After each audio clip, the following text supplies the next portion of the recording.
Hey everybody, this is Larry. This is me going with day 19 of the September Leetcode Daily Challenge. Hit the like button, hit the subscribe button, join my Discord. Let me know what you think about today's problem. I'm in Spain right now, so I just woke up. Things are a little bit messy. I think garbage, just people are collecting stuff outside right now, so it's a little bit noisy. I apologize. Anyway, today's problem is distinct subsequences. Okay, so this one is a very like textbook E problem. You probably have heard it before, but we can do it one by one. We can do it. Let's try to do this top down, and yeah, let's get started. Yeah, I mean, I think these kind of dynamic programmings are very, go by how do I say this? Like you have to kind of go through the cases. It's just about doing brute force in a smart way if you want to consider that. First thing I do is use indexes instead of the substrings because that's cheaper to kind of store. But that's basically the idea I have here is that I is equal to the s sub I, the suffix from the I index, and j is t to j index, right? Okay. So then now, if I is equal to n, what does that? Well, nj is equal to m. What does that mean? That means that we can return 1 because everything matched. Otherwise, if we ran out, of letters, actually, is that true? Let's see. We want to just get t. Okay, so actually maybe I messed up this one. So if j is equal to m, we can return 1. Otherwise, if we ran out of I letters, we return 0. And this is irregardless of m, right? So now we're trying to think about recursive structure in general. Yeah, so there are only two, at least two cases. Maybe that's better, okay? If they're equal, what happens? Well, if they're not equal,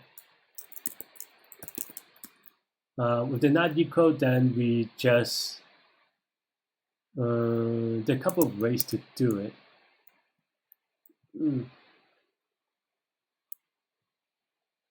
If they're not Leetcode, then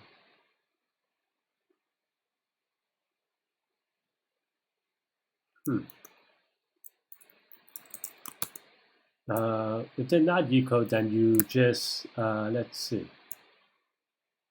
Then you burn up a character, right? Because you need all the sequences of t. So if they're not Leetcode, you just do the next one. So let's start off with that. If they are Leetcode, then you can either use it or not use it. So then here you just go, this is us actually using it. And I think that should be it. I thought it would be harder. I was thinking about a harder variation of this. That's why I'm a little confused. But yeah, and then we just return total. And then here we just start from the 0, 0. And hopefully this should be good. I mean, it's not in the sense that, it's not good in the sense that,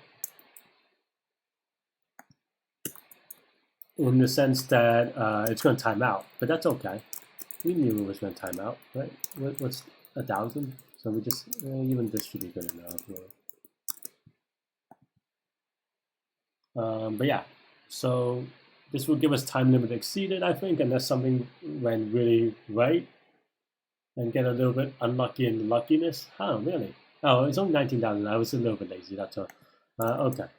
But yeah, you can see that this is good for now, though, right? At least correctness. But yeah, for these dynamic programming problems, like I said, I think the thing I would think about is just think about all the possibilities, right? And here, like I said, if this is not matching, or even if it matches, you can choose to skip this letter on S.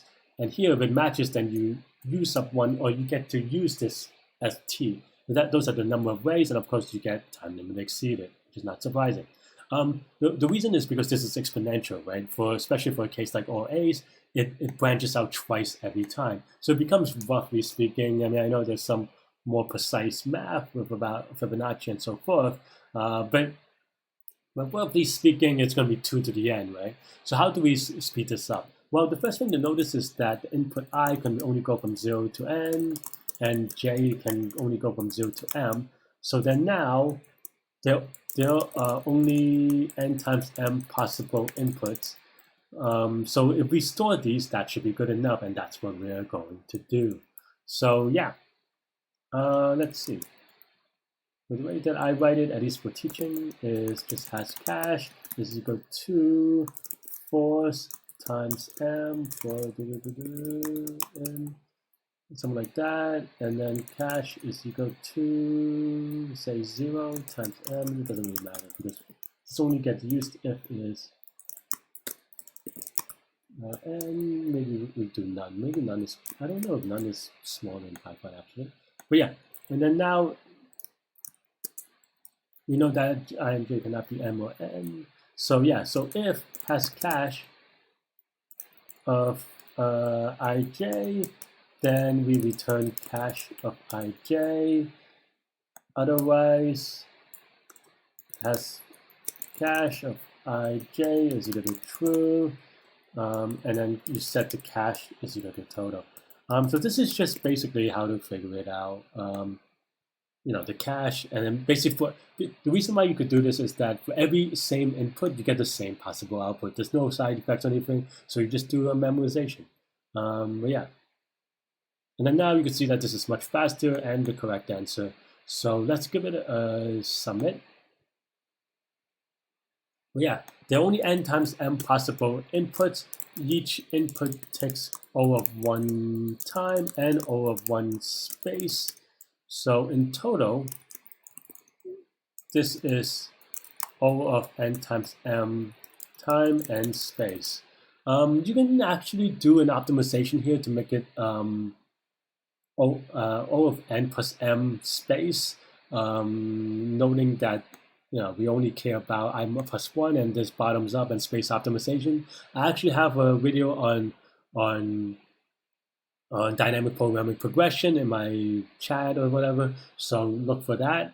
That's all I have for this one though. Let me know what you think. It's a very textbooky problem, so I don't know if today is the day but yeah, let me know what you think. Stay good, stay healthy, to good mental health. Here from España. I'll see you later. Bye bye. Adios.